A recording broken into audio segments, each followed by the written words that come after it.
हरे कृष्ण। आप सभी का हार्दिक स्वागत है आज के इस चैतन्य कक्षा में। और शुरुआत करने से पहले सभी भक्तों से आशीर्वाद की याचना वैष्णवी रामाधारी जी से और सभी भक्तों से कि आप सबको आशीर्वाद दीजिए कि इस गूढ़ विषय की चर्चा करते हैं। चैतन्य चरितामृत को पोस्ट ग्रेजुएट स्टडी बताया गया है, पोस्ट ग्रेजुएट स्टडी। तो यहाँ पर बहुत महाप्रभु का चरित्र अपने आप में बहुत गूढ़ है। शास्त्रों में भी महाप्रभु छन्न अवतार है। तो शुरू करते हैं। जय जय श्री चैतन्य जय नित्यानंद, जय द्वैत चंद्र जय गौर भक्तवृंद, जय जय श्री चैतन्य जय नित्यानंद, जय द्वैत चंद्र जय गौर भक्तवृंद, जय जय श्री चैतन्य जय नित्यानंद, जय द्वैत चंद्र जय गौर भक्तवृंद।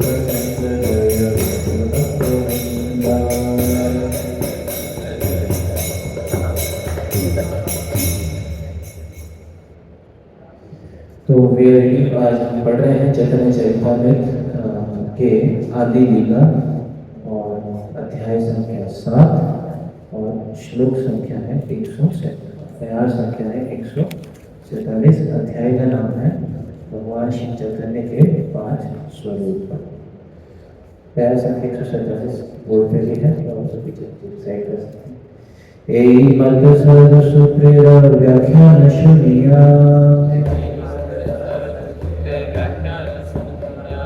सकल सन्यासी कहे विनय करिया, हे मत सर्व सुप्रेर व्याख्यान सुनिया, सकल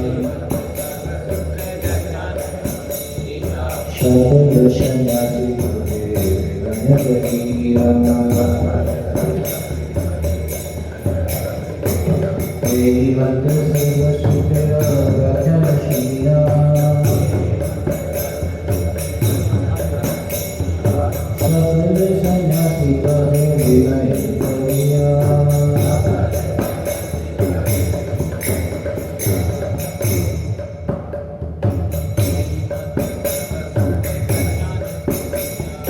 हे मत सर्व सुप्रेर व्याख्यान सुनिया, सकल सन्यासी कहे विनय करिया।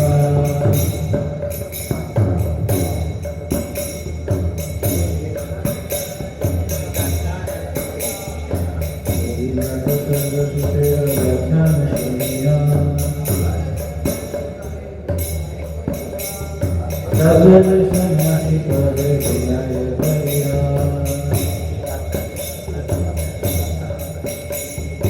यही मध्य सर्व सुप्रेर व्याख्यान सुनिया, सकल सन्यासी कहे विनय करिया। यही मध्य सर्व सुप्रेर व्याख्यान सुनिया, सकल सन्यासी कहे विनय करिया।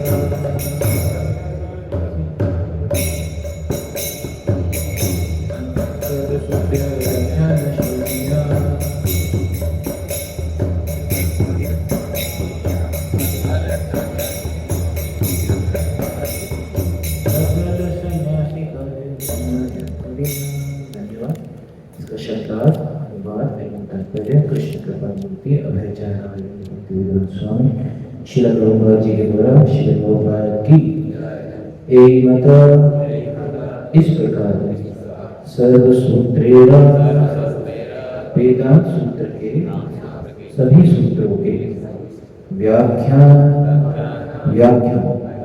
सुनिया सुनने से सकल सब सन्यासी मायावादी सन्यासियों दल,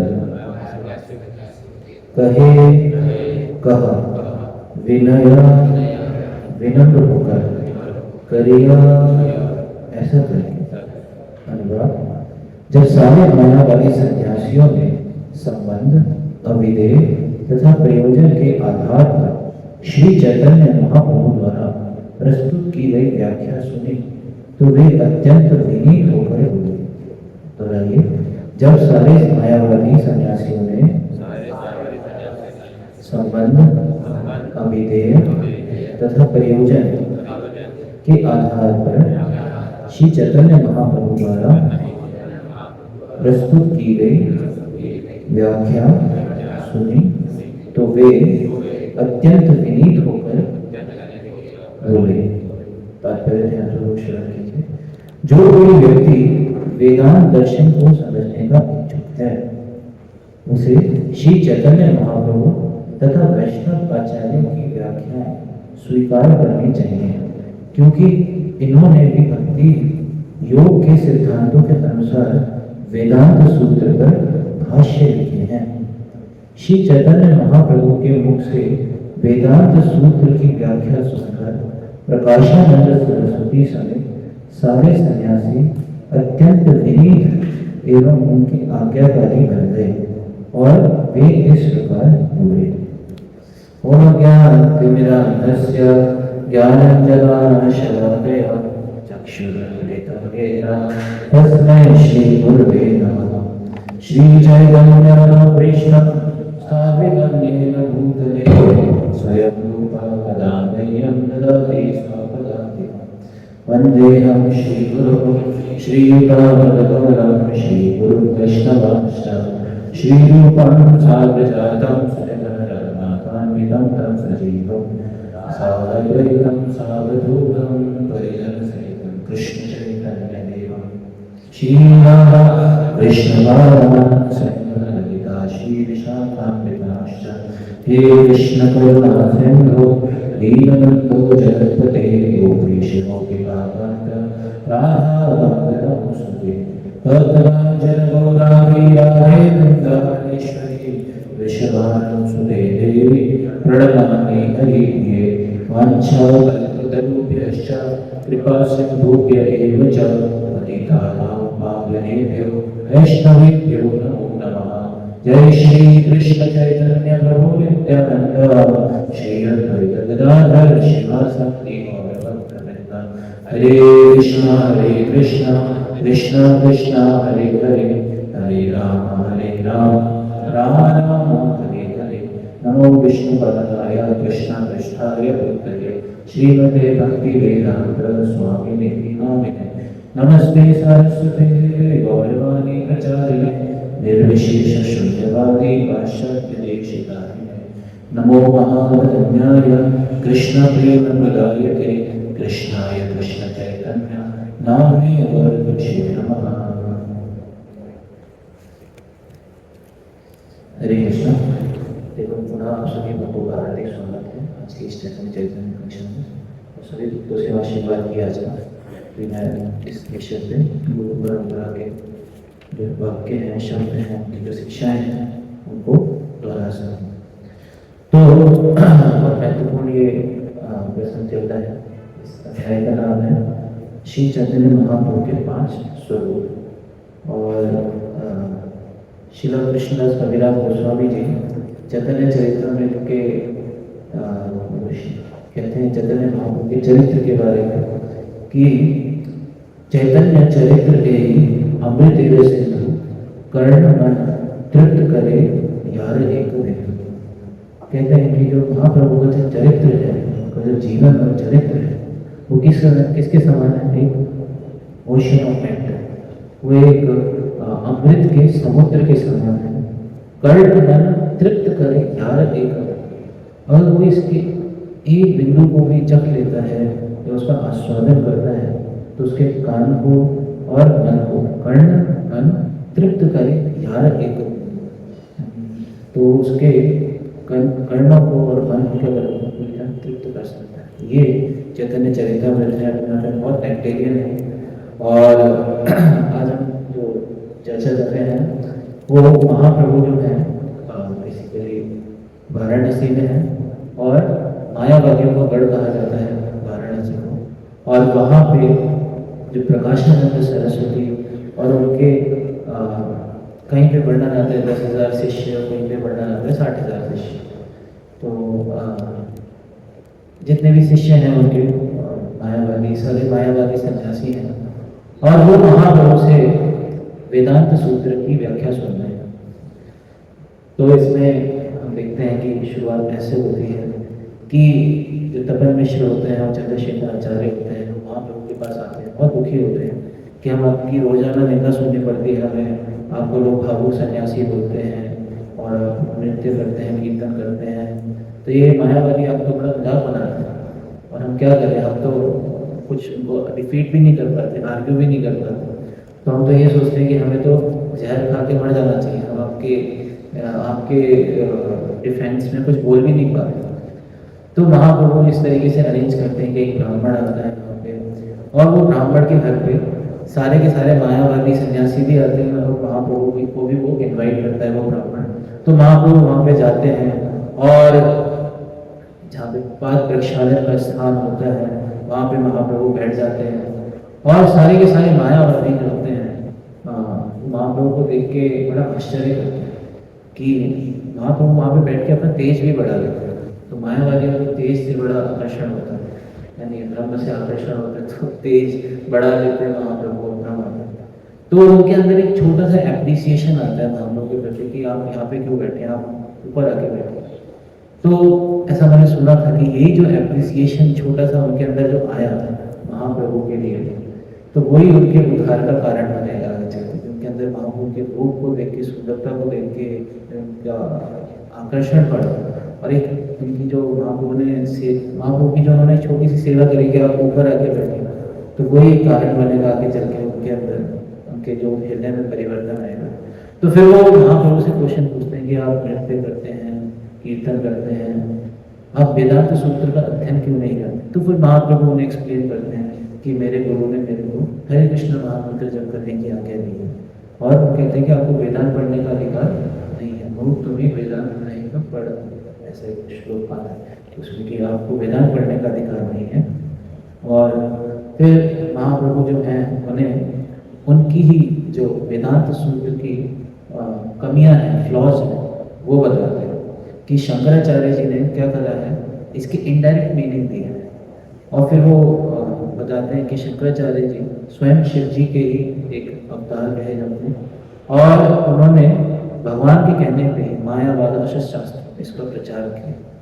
और ये सुन के वो कन्विंस हो जाते हैं कि खुद बोलते हैं कि हाँ ठीक है, हम मानते हैं कि कहते हैं जो इन्होंने भाष्य दिया है, वैसे जनरली जो शारीरिक भाष्य बोला जाता है, जो शंकराचार्य जी वेदांत सूत्र पे देते हैं, तो कहते हैं कि वी नो कि हमारे इसमें गलतियां हैं, और लेकिन फिर हम क्यों फॉलो करते हैं? हम इसलिए फॉलो करते हैं क्योंकि हम इस संप्रदाय से जुड़े हुए हैं, संप्रदाय की थोड़ी मर्यादा रखनी पड़ती है, इसलिए हम फॉलो करते हैं।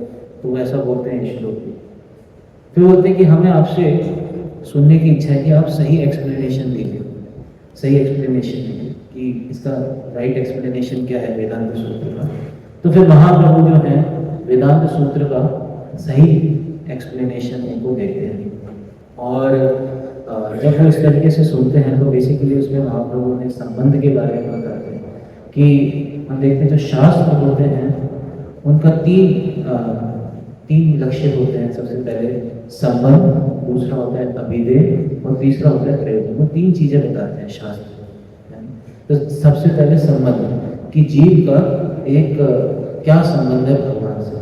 जैसे हम देखते हैं संबंध के आचार्य श्रील सनातन गोस्वामी जी हैं, तो वो भी श्री चैतन्य महाप्रभु के पास जाते हैं और उनसे क्वेश्चन पूछते हैं कि आवी के ने हमारे जा रहे था। तो वहाँ पे महाप्रभु उनको आंसर करते हैं कि जो जीवेर स्वरूप है कृष्णेर नित्य दास, कृष्णेर तटस्थि वेद अभेद प्रकाश। तो वहाँ पे सबसे पहले संबंध ज्ञान को स्थापित करते हैं कि जीव का एक्चुअली में पोजीशन है क्या। जीव कृष्ण दास, ये विश्वास कर ले तो और दुख, जीव कृष्ण का दास है। और फिर डिफरेंस बताते हैं कि जीव में और भगवान में क्या अंतर है। यानी तो ये यहाँ पे उस डिफरेंस को भी भगवान बताते हैं वहाँ पर। और फिर प्रोसेस के हम देखते हैं जो अभिधेय के आचार्य हैं श्रील रूप गोस्वामी जी हैं, और प्रोसेस में हम देखते हैं कि जो भक्ति के प्रोसेस है ये उस संबंध को पुनः स्थापित करने के लिए बहुत महत्वपूर्ण है। ये संबंध है वो उससे पुनः स्थापित कर सकते हैं इस प्रोसेस को फॉलो करके। यानी तो देखते हैं कि इसमें जो आते हैं कि तार मध्य सर्वश्रेष्ठ नाम संकीर्तन निरपराधे नाम ले ले पाए प्रेम। यानी तो प्रोसेस को अगर फॉलो करेंगे तो हमें क्या मिलेगा? प्रयोजन प्राप्त होगा। प्रयोजन क्या है? कृष्ण के प्रति प्रेम प्राप्त करना। प्रेम कुमार्थो महान, महाप्रभु इस चीज को यहाँ पे एक्सप्लेन कर रहे हैं। तो जब इस प्रकार से मायावादी सन्यासी महाप्रभु के इन वचनों को सुनते हैं तो फिर क्या होता है? तो यहाँ पे आज का जो वर्ष आता है वो ये है कि यही मंत्र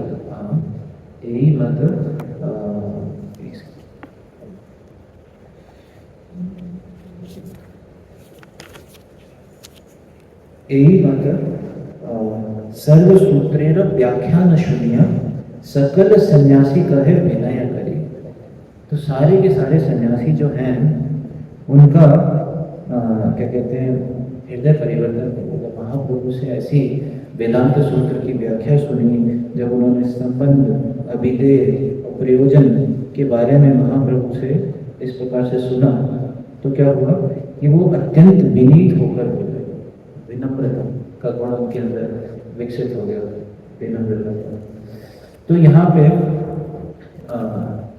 जो चैतन्य चरितामृत के आदि लीला का दूसरा अध्याय उसका श्लोक संख्या 1 उसमें बताते हैं श्री चैतन्य प्रभु वंदे बालो अभी यत् अनुग्रह तरे नाना अग्रह व्याप्तम सिद्धांत सागरम।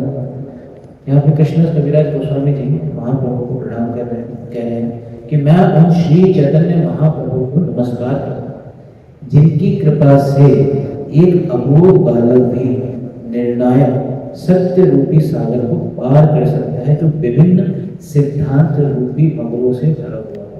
विभिन्न सिद्धांत रूपी मगरों से, मगर यहाँ पे क्रोकोडाइल्स बोल रहे हैं, उससे कंपेयर कर रहे हैं कि इतनी सारी फिलॉसफीज हैं, इतनी सारी मायावादी फिलॉसफी, और हम देखते हैं कि 6 सिस्टम ऑफ फिलॉसफी होता है जिसमें 5 एथिस्टिक फिलॉसफी हैं। तो कोई इतना, आप देखिए इतने सारे शास्त्र अब सिद्धांत बेसिकली उनसे बच के कौन बच सकता है? जिसके ऊपर महाप्रभु की कृपा है। ये श्री चैतन्य प्रभु मंदिर बालो भी, एक बालक भी तरे नाना मदद ग्राह अनेकों मत, यानी कह रहे हैं कि पूर्ण पुरुषोत्तम श्री चैतन्य महाप्रभु की कृपा से एक अनुभवहीन और अशिक्षित बालक को भी उस अज्ञान के सागर से उबारा जा सकता है जो भयावह जलचरों के तुल्य विविध दार्शनिक सिद्धांतों से। यहाँ पे प्रभुपाद जी बता रहे कौन कौन से सिद्धांत हैं। बुद्ध का दर्शन, ज्ञानियों का तर्क, पतंजलि तथा गौतम की योग पद्धतियाँ, कणाद, कपिल एवं दत्तात्रेय जैसे दार्शनिकों की प्रणालियाँ अविद्या के सागर में खतरनाक जीवों के तुल्य हैं। श्री चैतन्य महाप्रभु की कृपा से इन सांप्रदायिक अंगों से बचकर कृष्ण के चरण कमलों को जीवन के चरम लक्ष्य के रूप में स्वीकार कर ज्ञान के सार की वास्तविक जानकारी प्राप्त की जा सकती है। बद्ध जीवों पर उदार अनुग्रह के लिए चलो सब श्री चैतन्य महाप्रभु की पूजा करो। तो यहाँ पे देख सकते हैं कि नाना मत, अनेकों मत हैं, उनसे बच निकल के है ना अपने सही संबंध को समझना, सही प्रयोजन को समझना और अपने अल्टीमेटली जीवन के लक्ष्य को प्राप्त करना। जो मनुष्य जीवन का परम लक्ष्य है कृष्ण। श्री रामानंद गोपाल जी की जय, श्री निताई चरण गौर शंकर जी की जय, श्री प्रभुपाद की जय, ताई गौर के बारे में। तो इस तरीके से एक बालक भी अनेकों इनको पार कर सकता है। इसी तरीके से हम एग्जाम्पल देखते हैं, सार्वभौम भट्टाचार्य जी का भी एग्जाम्पल आता है कि उनके साथ भी महाप्रभु ने वेदांत सूत्र की चर्चा की। तो जब महाप्रभु जगन्नाथपुरी में जाते हैं तो सार्वभौम भट्टाचार्य उनको बोलते हैं कि मैं आपको वेदांत पढ़ाऊंगा। तो उनके साथ जाते हैं महाप्रभु, और महाप्रभु एकदम बैठ के बस सुन रहे होते हैं। कुछ बोल नहीं रहे होते। तो सार्वभौम भट्टाचार्य महाप्रभु से मतलब ऐसा 7 दिन गुजर जाते हैं, 7 दिन तक लगातार बस सार्वभौम भट्टाचार्य जी बोले जा रहे हैं और श्री चैतन्य महाप्रभु सुने जाते हैं। तो महाप्रभु से वो पूछते हैं कि आपको कुछ समझ में आ रहा है या नहीं आ रहा है? कह रहे देखिए जो वेदांत सूत्र है ना वो अपने आप में एकदम क्लियर है, लेकिन जो उसमें आप व्याख्याएं कर रहे हैं वो एक बादल के समान है। किसके समान है? एक बादल के समान। वो हमको समझ में नहीं आ रहा। यानी वेदांत सूत्र तो एकदम डायरेक्ट मीनिंग है, फिर उसमें वो एग्जाम्पल भी देते हैं कि क्या कहते हैं direct meaning in the sense कि व्यास देव जी ने जैसे देखते हैं कि इसकी डायरेक्ट व्याख्या भी करी है श्रीमद् भागवतम में, that is the direct explanation of Vedanta Sutra. और कह रहे हैं जो उसमें आप अपना गॉड अर्थ दे रहे हैं वो उसको क्या कहते हैं बादलों के समान, सूर्य के समान चमक रहा है वेदांत सूत्र, लेकिन जो उसमें आपकी व्याख्या है वो किसके समान है? बादलों के समान। तो फिर वहाँ पे भी सार्वभौम भट्टाचार्य जी से चर्चा होती है, बहुत गहरी चर्चा होती है, महाप्रभु ने बताते हैं और एट द एंड वो आत्माराम वर्ष में चर्चा करते हैं और फिर फाइनली जो सार्वभौम भट्टाचार्य समझ जाते हैं कि कोई साधारण व्यक्ति नहीं है, ये स्वयं परम भगवान है। और श्री सार्वभौम भट्टाचार्य जी भी महाप्रभु का क्या कर लेते हैं? आश्रय ग्रहण कर लेते हैं और महाप्रभु फिर उन्होंने विष्णु फॉर्म के चतुर्भुज रूप के दर्शन कराते हैं। तो यहाँ पे हम देखते हैं कि श्री चैतन्य महाप्रभु जो है इसमें एक श्लोक आता है इसमें कि महाप्रभु का एक आप देख सकते हैं कि बहुत ही कृपालु या देख सकते हैं करुणा, जैसे मैं पहले भी गया परम करुणा बहु हुई जना निताय गौरव चंद्र, परम करुणा से भरे हुए हैं श्री चैतन्य महाप्रभु। और इसमें जो पंच तत्व हैं वो बस सबके ऊपर क्या कर रहे हैं? कृपा ही कर रहे हैं, कृपा कर रहे हैं कि वो यहाँ पे लिखते हैं कि बेसिकली श्लोक बयार संख्या यहाँ पे 26 है, एग्जैक्टली मैं आपको पढ़ता हूँ। यहाँ पे जब वो कृपा करते हैं तो वो ये नहीं देखते हैं कि बेसिकली कह रहे हैं कि यस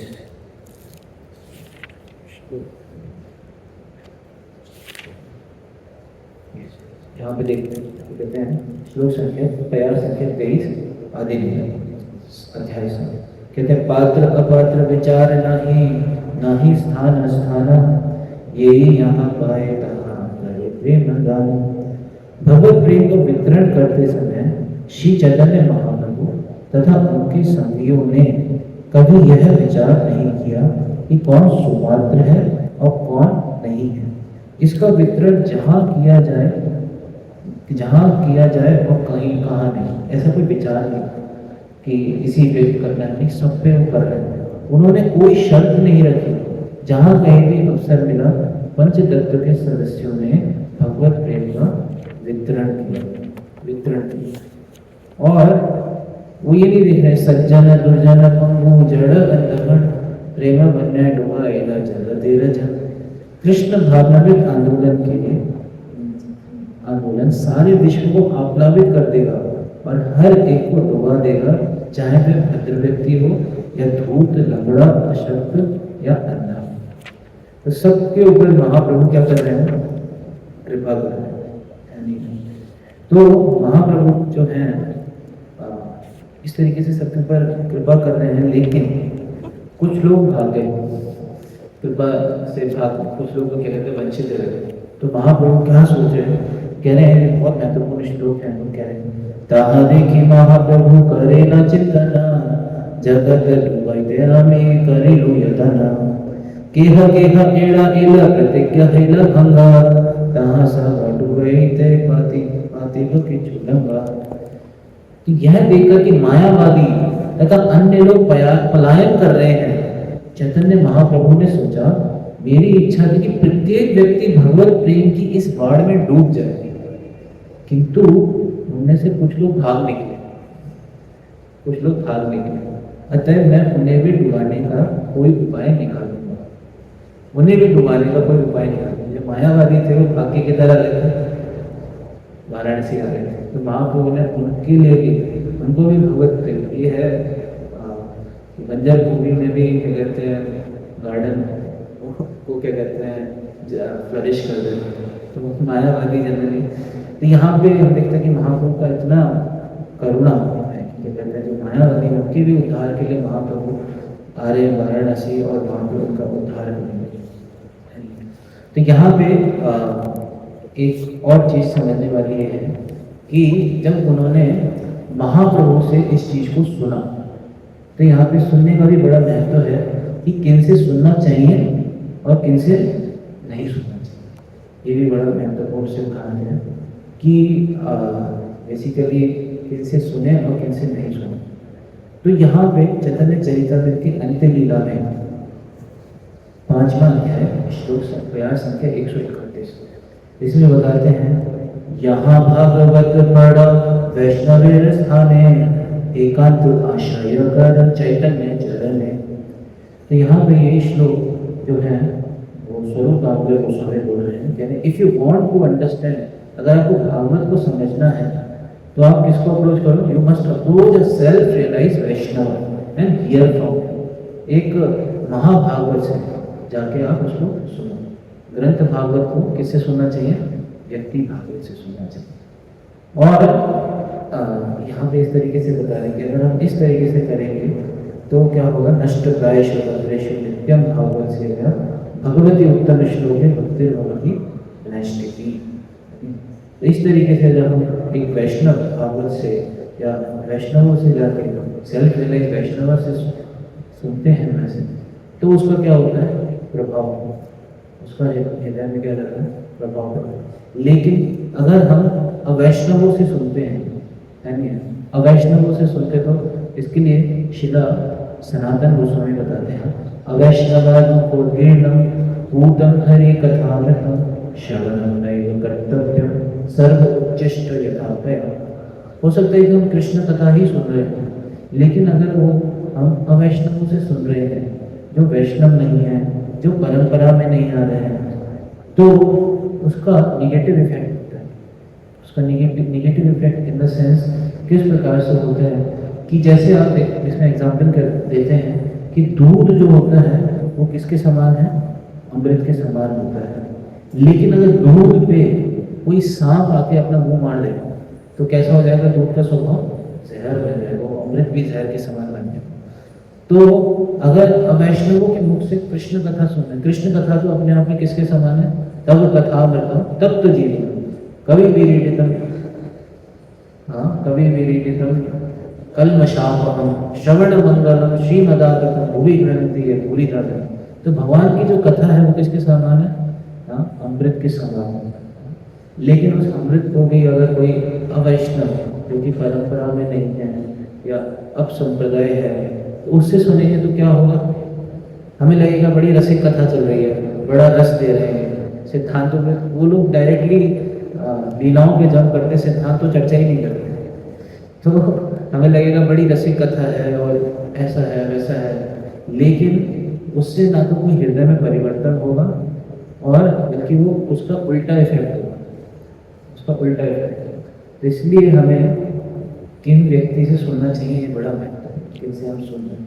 सिमिलरली ऐसा ही एक और वर्ष आता है अंतिम लीला की 13वें अध्याय, जहाँ पे चैतन्य महाप्रभु रघुनाथ भट्ट गोस्वामी जी को भी सेम एक ऐसा ही वर्ष बोलते हैं कि कहाँ किससे सुनना चाहिए। कहते हैं कि वृद्ध माता पिता रियाई करह सेवा। आप अपने वृद्ध माता पिता का क्या करो? सेवा करो। वैष्णव पाश भगवत कर अध्याय। और कहने की you when you return home serve your aged father and mother who are devotees। जो आपके माता पिता को भक्त हैं, उम्र दराज हैं, तो आप उनकी सेवा करो। And try to study Shrimad Bhagavatam from a pure Vaishnav who has realised God. एक शुद्ध वैष्णव से जाके आप क्या करो? वैष्णव भागवत को सुनो, भागवत को सुनो। तो प्रभुपाद जी उसके तात्पर्य में इसी वर्ष को कोट करते हैं कि किन से नहीं सुनना चाहिए। प्रभुपाद जी यहाँ पे लिख रहे हैं, प्रभुपाद जी लिख रहे हैं, मैं एग्जैक्ट इंग्लिश में पढ़ता हूँ। कह रहे प्रभुपाद जी लिख रहे हैं, now it is a fashionable to observe Bhagavat Saptah और hear Bhagavatam from persons who are anything but advanced devotees और self realised. There are even many Mayavadis who read Srimad Bhagavatam to throngs of people. Many Mayavadis have recently begun reciting Srimad Bhagavatam in Vrindavan. And because they can present the Bhagavatam with word jagarti, twisting the meaning by grammatical tricks, materialist person who go to Vrindavan as a matter of a spiritual fashion like to hear them. All this is clearly forbidden by Sri Chaitanya Mahaprabhu. We should note carefully that since these Mayavadis cannot personally know the meaning of Srimad Bhagavatam, they can never deliver others by reciting it. On the other hand, an advanced devotee of the Lord is free from all material bondage. He personifies Srimad Bhagavatam in life and action. Therefore, we advise that anyone who wants to learn Srimad Bhagavatam must approach a self-realized soul. Prabhupada ji साफ साफ बता रहे हैं कि हम उन भागवत से सुनना चाहिए जिन्होंने श्रीमद् भागवतम को अपने जीवन में उतारा है और अपने एक्शंस में, कार्यों में उतारा है, ना कि ऐसे मायावादी लोगों से सुनना चाहिए। इसलिए प्रभुपाद जी कहते हैं कि हमें सेल्फ रियलाइज सोच से जाके ही श्रीमद् भागवतम को सुनना चाहिए। तो यहाँ पे जो मायावादी सन्यासी हैं, when they heard from Shri Chaitanya Mahaprabhu, उन्होंने महाप्रभु से जब इसको सुना तो उनका हृदय परिवर्तन हो गया, हृदय में परिवर्तन है, और वो विनय करेंगे, सब वैष्णव भक्त बन जाएंगे। अभी आगे कहेंगे माफ़ी मांगेंगे महाप्रभु से, माफ़ी मांगेंगे कि हमें क्षमा कर दीजिए, हमसे बहुत बड़ी गलती हो गई। इस तरीके से वो अपनी रिपेंट करने लग जाएंगे, रिपेंटेंस आ जाएगा, यानी है। फिर हम इसी में देखते हैं सुनने के लिए एक एग्जाम्पल कि जैसे हम देखते हैं कि नारद मुनि जी का एग्जाम्पल आता है प्रथम स्कंद में कि नारद मुनि जी जो थे वो एक दासी के पुत्र थे और उन्होंने उनके घर पे भगवान की कृपा से भक्ति वेदांतिस्ट ऐसे आए थे चतुर्मास के समय पे, और वहाँ पे नारद मुनि जी को भक्ति वेदांतों की सेवा करने का अवसर प्राप्त हुआ। तो वहाँ पे वो उनसे क्या करते थे, उनसे श्रवण करते थे, उनका उच्चिष्ट स्वीकार करते थे, उनसे उनकी सेवा करते थे। तो इस तरीके से हम देखते हैं कि नारद मुनि का जीवन में कैसे परिवर्तन आता है।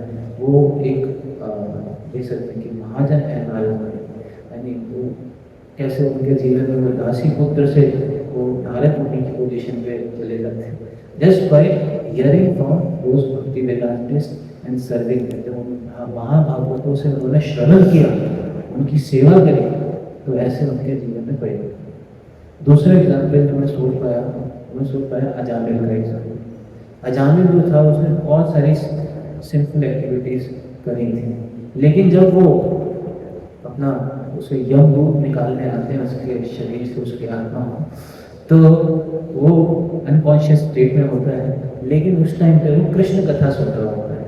किसी मोस्टली कृष्ण कथा, दो लोगों के बीच में कन्वर्सेशन चल रहा है, दो पार्टीज के बीच में, विष्णु दूतों के बीच में और यमदूतों के बीच में।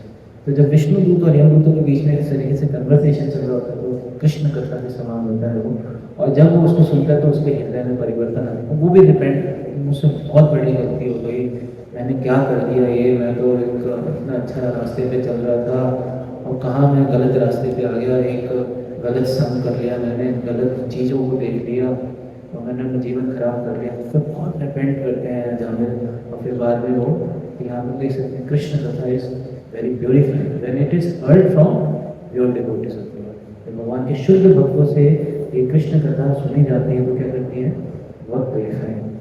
विद्यते हृदय ग्रंथिश्चित्यते सर्व संशय शीयते चास्य कर्माणि दृष्ट एवं। सारे हृदय को भेद देती है, हृदय के जितने भी ग्रंथियां हैं उनको काट देती है। जब हम ऐसे शुद्ध भक्तों से इस कृष्ण कथा का क्या करते हैं, श्रवण। लेकिन इसके विपरीत अगर हम भक्तों से सुनेंगे तो ना तो कोई परिवर्तन आएगा बल्कि उल्टा इफेक्ट हो सकता है। तो यहाँ पे इस चीज को हम सुना। फिर हम देखते हैं कि जैसे श्री चैतन्य महाप्रभु के पास भी अगर कोई अपना पोइट्री, प्रोज या कोई भी अपनी चीज सुनाने के लिए लेके आता था तो डायरेक्टली महाप्रभु के पास जा नहीं सकता था। श्रील स्वरूप दामोदर गोस्वामी का एग्जाम्पल आता है कि कोई भी अगर आता था तो सबसे पहले स्वरूप दामोदर गोस्वामी क्या करते थे, उसको पहले टेस्ट करते थे, इसको स्क्रूटिनाइजिंगली स्टडी करते थे। वो देखते थे कि ये सिद्धांतों के अनुसार है या नहीं है, या फिर क्या कहते हैं इसमें रसाभास तो नहीं। अगर वो उसमें ये सब चीज़ें होती थी वो पहले ही रिजेक्ट कर देते थे कि ले लो भाई आगे, that is not allowed. And अगर वो सिद्धांतों के अनुसार है तभी वो महाप्रभु के आगे प्रेजेंट किया जाता है। तो कल ही मैं इसको पढ़ रहा था तो मेरे को ये भी पॉइंट बहुत अच्छा लगा। और जब शिला स्वरूप दामोदर गोस्वामी जी महाप्रभु के पास आते हैं उनसे मिलने के लिए, तो उनको प्रणाम करते हैं और महाप्रभु का आलिंगन करते हैं, और वो एक बहुत महत्वपूर्ण श्लोक बोलते हैं महाप्रभु की दया के ऊपर। ये मेरे को बहुत अच्छा लगा ये श्लोक, चैतन्य चरितामृत के मध्य लीला का 10वां अध्याय श्लोक संख्या 100। बहुत महत्वपूर्ण, बहुत सुंदर श्लोक लगा।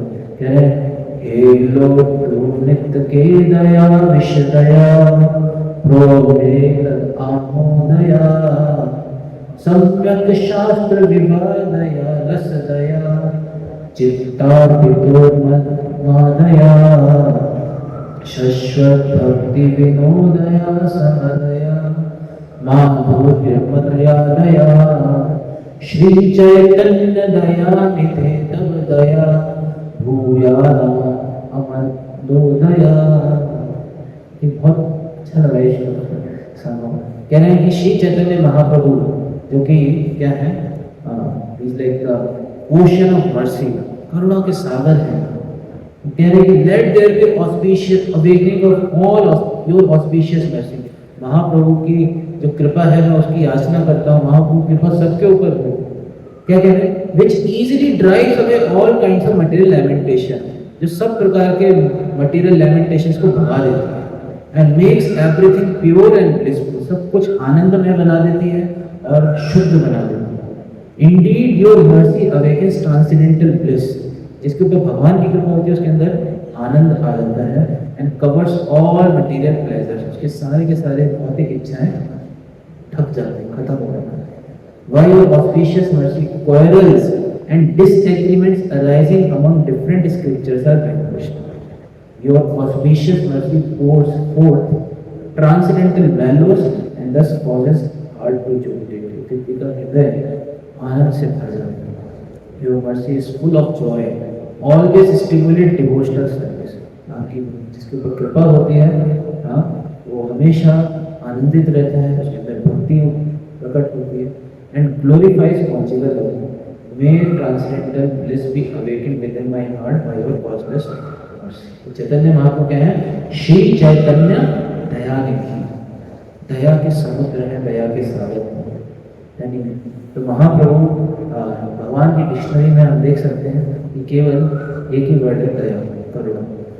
सबके ऊपर क्या करते हैं भगवान, करुणा करते हैं। इसका एग्जाम्पल हम देखते हैं, प्रभुपाद जी श्लोक के तात्पर्य में बहुत महत्वपूर्ण चीज बताते हैं। ये श्लोक है श्रीमद् भागवतम के 8वें स्कंद का श्लोक संख्या 3, अध्याय संख्या 3, श्लोक संख्या 3। कहते हैं, माद्रिक प्रपन्न पशुभाष विमोक्षणाय मुक्ताय भूरि करुणाय नमोलयाय स्वाच्छेन सर्वतनुभेन मनसि प्रतीता प्रत्यक्षे भगवते प्रियते नमस्ते। यहाँ पे ये प्रार्थना गजेंद्र जी कर रहे हैं। गजेंद्र जी इस प्रार्थना को कर रहे हैं, कहते हैं, मार्तिक प्रपन्न पशुपाश विमोक्षण, पशु को भी भगवान विमोक्षण है, छुटकारा दिला रहे हैं। कैसे, क्यों छुटकारा दिला रहे हैं भगवान? क्योंकि वो मुक्ताय है, वो मुक्त है। कोई व्यक्ति जो खुद मुक्त होता है वो तो दूसरों को मुक्त करा सकता है। जो खुद बंधा हुआ है, प्रभुपाद जी एक तात्पर्य में लिखते हैं गीता के, जिसके खुद के हाथ पैर बंधे हुए हैं वो दूसरों को क्या रिलीज करेगा। लेकिन भगवान क्या है, मुक्त है। और कोई व्यक्ति हो सकता है मुक्त भी हो, लेकिन उसके अंदर करुणा भी तो होनी चाहिए। तो भगवान क्या है, भूरी करुणा है, करुणा से ही भरे हुए हैं। और नमो अलयाय, नमो अलयाय का मतलब है कि भगवान हमेशा अटेंटिव रहते हैं कृपा करने के लिए। तो प्रभुपाद जी यहाँ के इस वाले इसके तात्पर्य में एक बहुत महत्वपूर्ण चीज लिखते हैं। कह रहे हैं कि only Krishna can deliver us from material existence, केवल भगवान ही हमें संसार से बाहर निकाले।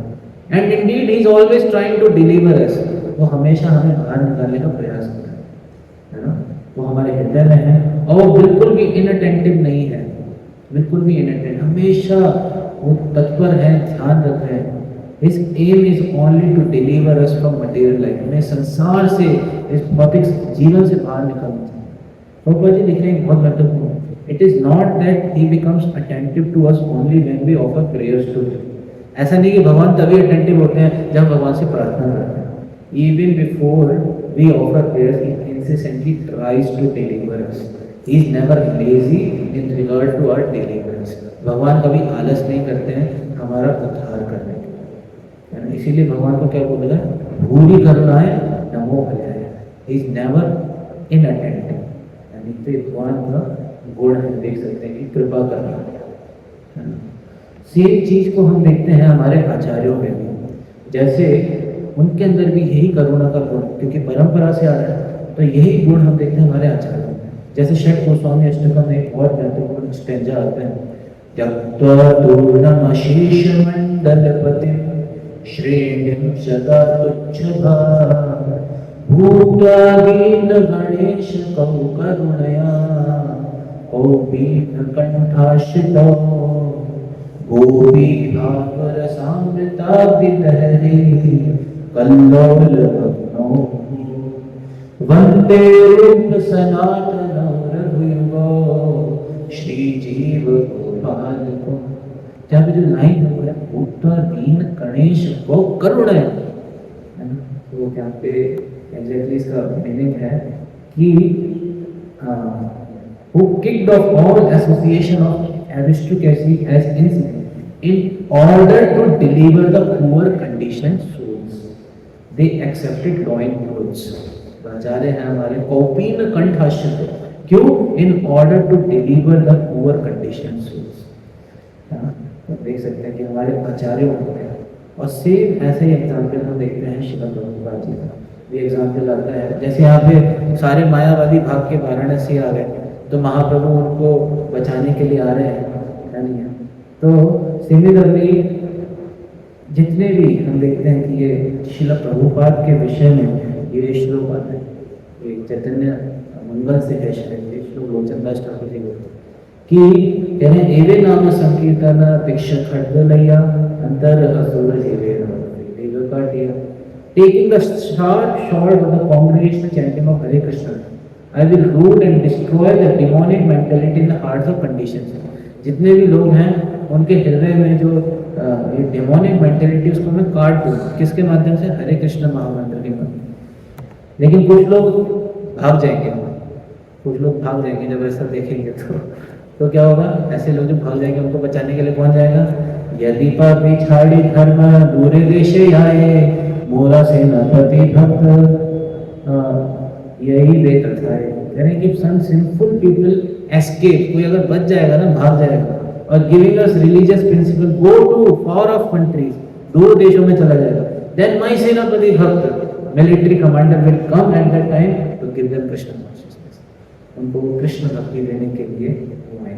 हम देखते हैं कि हमारे सारे आचार्यों में भी ये जो करुणा का गुण है वो एकदम भरा पड़ा है। करुणा नहीं होती प्रभुपाद जी की तो क्यों जाते हो 70 वर्ष की आयु में, यानी तो इस तरीके से देख सकते हैं कि करुणा का गुण, तो ये एक बहुत महत्वपूर्ण है। और जब इस तरीके से जो मायावादी सन्यासी महाप्रभु के इस वेदांत सूत्र के इस भाष्य को सुनते हैं तो क्या होता है कि उनका हृदय परिवर्तन हो जाता है और उनके अंदर दो गुण आ जाते हैं, एक तो ओबीडियंस और दूसरा ह्यूमिलिटी। ये दो बहुत महत्वपूर्ण क्वालिटी हैं भक्ति में कि ओबीडियंस एंड ह्यूमिलिटी। तो ह्यूमिलिटी हम सब जानते हैं कि बहुत महत्वपूर्ण गुण है। प्रणादपि शुनिचेन तरोरपि सहिष्णुना अमानिना मान देना कीर्तनया सदा। कोई सदा कीर्तन करना चाहता है भगवान के नाम में, उसको अपने आप को तृण से भी ज़्यादा हीन मानना चाहिए और विष से भी ज़्यादा सहिष्णु होना चाहिए। प्रभुपाद जी से भी एक बार उनके गुरु भाई पूछते हैं, फ्रेंड पूछते हैं, गुरु भाई पूछते हैं कि आपके पास भगवत धाम जाने का कोई टॉनिक है? प्रभुपाद जी बोलते हैं कि टॉनिक तो नहीं है लेकिन फॉर्मूला तैयार है। वो पूछते जल्दी से बताओ फॉर्मूला क्या है? फॉर्मूला यही बताते हैं तृणादपि शुनिचेन तरोरपि सहिष्णुना अमानिना मान देना कीर्तनया। और महाप्रभु कहते हैं कि मैं क्या कहता हूँ कि ऊर्ध बाहु करी, मैं कहता हूँ कि अपने दोनों बाहें उठा के मैं बोलता हूँ कि इस श्लोक को आप अपने गले में कंठी माला की तरह धारण करें। ये बहुत महत्वपूर्ण। और दूसरा ओबीडियंस, तो ये ओबीडियंस बहुत महत्वपूर्ण गुण है। कि हम भगवान, भौतिक जगत में हमारे आने का कारण क्या है? डिसओबीडियंस, भगवान की आज्ञा का पालन ना करना, डिसओबीडियंस। तो मायावादी, हम देख सकते हैं कि प्रभुपाद जी लिखते हैं, या तो कोई व्यक्ति मायावादी बन जाता है तो प्रभुपाद जी लिखते हैं उसमें कि this is the last snare of maya. ये माया का आखिरी बार होता है कि व्यक्ति अपने आप को क्या समझने लगता है? मैं ही भगवान हूँ। तो ये तो मतलब लाइक ओबीडियंस की जीवन बनाती है, एक तरीके से देखा जाए तो, मतलब लाइक डिसओबीडियंस की चरम सीमा को टच कर लिया कि अपने आप को भगवान घोषित कर दिया। तो वो लोग जो कि चरम सीमा पे थे कि अपने आप को भगवान मानते थे, उनको महाप्रभु ने बदल के ओबीडियंस, तो अपने आप को क्या मानेंगे? जीव कृष्ण दास, तो अपने आप को दास मानेंगे भगवान, है नहीं है? तो this is the obedience. Similarly after hearing Bhagavad Gita from Krishna, Arjun भी सेम इसी तरीके से वर्ष होते हैं, नष्ट मोह स्मृति तत् प्रसादात्मय अच्युत स्थितोऽस्मि गत संदेह करिष्ये वचनं तव। तो ये करिष्ये वचनं तव का क्या मतलब है? यही मतलब है कि I will be obedient to you, मैं आपका एक ओबीडियंस को फॉलो करूंगा, यानी। तो ये कुछ चीज़ें जो मैं समझ पाया इस श्लोक से, जो मैंने पढ़ा प्रभुपाद जी की पुस्तकों से, तो ये कुछ मैं प्रेजेंट कर पाया। तो आज हमने चर्चा करी मेनली कि महाप्रभु का जो चरित्र है वो अमृत के समान है, और दूसरा हमने डिस्कस किया कि हमें किन से सुनना चाहिए और किन से नहीं सुनना चाहिए। महाभागवतों से, वैष्णवों से सुनना चाहिए, अभक्तों से, अवैष्णवों से नहीं सुनना चाहिए। और महाप्रभु की कृपा, सब पे वो कृपा करने को तैयार है कि पात्र अपात्र, पात्र भी नहीं देख रहे, पात्र भी नहीं देख रहे, सभी जगह करुणा दान कर रहे हैं। उनकी डिक्शनरी में एक ही वर्ड है बस, करुणा, सब पे करुणा। सिमिलरली वही चीज़ को रिफ्लेक्ट करते हैं हमारे आचार्यगण कि श्रील प्रभुपाद जी का एग्जाम्पल देखा हमने, श्रील रूप गोस्वामी जी का एग्जाम्पल देखा कि उनकी भी क्या करुणा है। और अल्टीमेटली जब हम भगवान के विषय में सुनते हैं तो निश्चित रूप से ये अच्छे गुण, वैष्णव गुण विकसित होते हैं, जिसमें ह्यूमिलिटी और ओबीडियंस, और अभी आगे रिपेंटेंस, आगे के श्लोकों में और भी जो उनके अंदर अच्छे अच्छे गुण विकसित होंगे वो तो वर्णन है। आप सबको बहुत धन्यवाद। श्रील प्रभुपाद की, श्री चैतन्य चरितामृत की। एक और प्रेम करते, किसी बात का कोई प्रश्न? जी माता।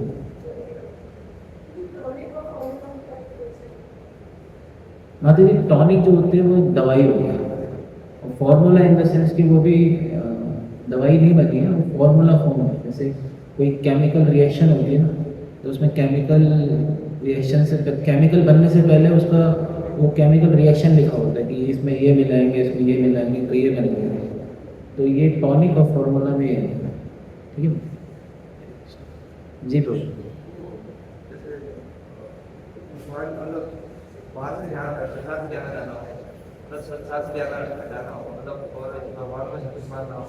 तो भगवान को कुछ मानना चाहिए, माता पिता भाई बहन रिश्तेदार और वो अपने। हाँ देखिए, भगवान से हम जैसे शास्त्रों में बताया गया कि हम 5 रसों में भगवान से, मुख्य रसों में भगवान से संबंध स्थापित कर सकते हैं, है नहीं? तो भगवान से जैसे एक शांत रस होता है, दूसरा होता है दास्य रस, अपने आप को भगवान का दास मानना। तीसरा होता है बेसिकली अपने आप को भगवान का मित्र मानना, जिसको बोलते हैं साख्य रस। तीसरा होता है वात्सल्य रस, जिसमें हम भगवान के माता पिता जो होते हैं उस रस में स्थापना कर सकते हैं भगवान से। और चौथा होता है बेसिकली, पांचवा होता है अल्टीमेटली माधुर्य रस, जिसमें भगवान के प्रेमी बन सकते हैं। तो ये 5 रस होते हैं, लेकिन ये धीरे धीरे धीरे धीरे जैसे जैसे व्यक्ति भक्ति करता है तो उससे शुरुआत तो कैसे करनी चाहिए? अपने आप को भगवान का दासी मानना चाहिए, है नहीं? लेकिन जिस तरीके से वो विधि भक्ति का पालन करता है तो धीरे धीरे उसे रिवील होता है, स्वयं एवं स्फुरति रहा। अतः श्री कृष्ण नामादि नाम अवेग ग्राह्यम इंद्रिय सेवन मुखे ही जीवन स्वयं एवं स्फुरति, उसे स्वयं ही अपना ये रिलेशनशिप प्रकट होता है। लेकिन शुरुआत में क्या करना चाहिए? उसे ध्यान पूर्वक हरिनाम का जप करना चाहिए। तो उसमें बताते हैं सेवन मुखे ही जीव आरोप है, जीव को 2 चीज़ों में लगाना है, एक भगवान का प्रसाद स्वीकार करने में और दूसरा भगवान का हरिनाम का जप करने में। तो ये हम करेंगे रेगुलरली, नित्य रूप से, तो क्या होगा? धीरे धीरे धीरे अपने आप को क्या मानना है? अपने आप को भगवान का दास मानना है ना? इस तरीके से करेंगे तो धीरे धीरे सब कुछ प्रकट होगा, स्वयं में स्फुरत है, भगवान हृदय में प्रकट। ठीक है, तो आप सभी का बहुत बहुत धन्यवाद। हरे कृष्णा कृष्णा कृष्णा हरे हरे, हरे राम राम राम। श्री प्रभुपाद की, श्री चैतन्य चरितामृत की।